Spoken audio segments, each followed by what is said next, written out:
Sincèrement, merci beaucoup pour tous ceux qui nous ont soutenus, pour vos messages qui sont si touchants, si émouvants à l'Instagram, dans LinkedIn, dans le YouTube et partout, Facebook et tout ça. Je vous en remercie sincèrement. Pour tous ceux qui protestent, qui n'aiment pas, moi je vous comprends. Je ne veux pas non plus discuter avec vous, ou polémiquer avec vous. Tout simplement, je vous invite à venir visiter et donner une appréciation, pas par le principe, mais par la réalité. Cela dit, dans cette affaire, j'ai compris encore une fois, comme au départ j'avais acheté le château de Swan, le moment où, pourquoi j'ai acheté ce château de Swan. En fin de compte, la plupart des Français, j'ai remarqué, qui ont oublié ou ils ignorent déjà totalement, surtout les jeunes, ils ne comprennent pas que le premier tome de À la recherche du temps perdu, justement, le titre c'est Du côté de Swan, était totalement refusé. Lorsque Marcel Proust a donné le manuscrit au monde d'édition, mais tout le monde a détesté ce livre.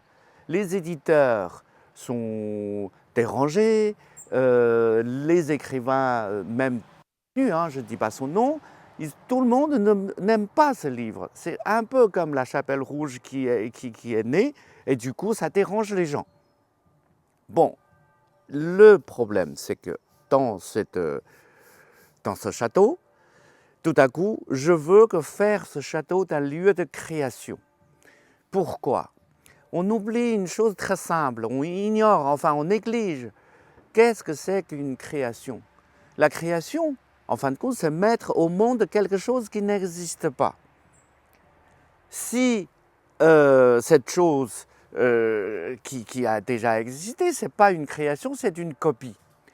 Puisque c'est une création, évidemment, en lui-même, il est déjà une négation pour tout ce qui existe.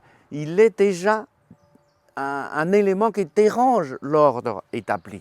Donc, de ce côté-là, soumettre toute la création à une autorisation administrative, c'est complètement absurde.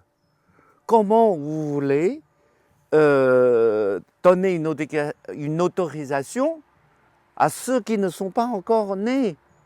C'est comme si vous allez vous enregistrer au mariage et vous devez dire quel est l'enfant que vous allez faire. C'est complètement absurde.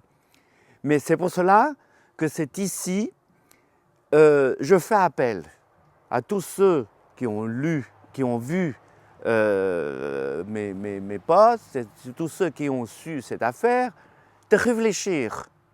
Peut-être c'est le moment où on doit changer. Et surtout dans cette région. Le prochain vidéo, je vais vous montrer les couleurs de la ville, les couleurs de tous les villages.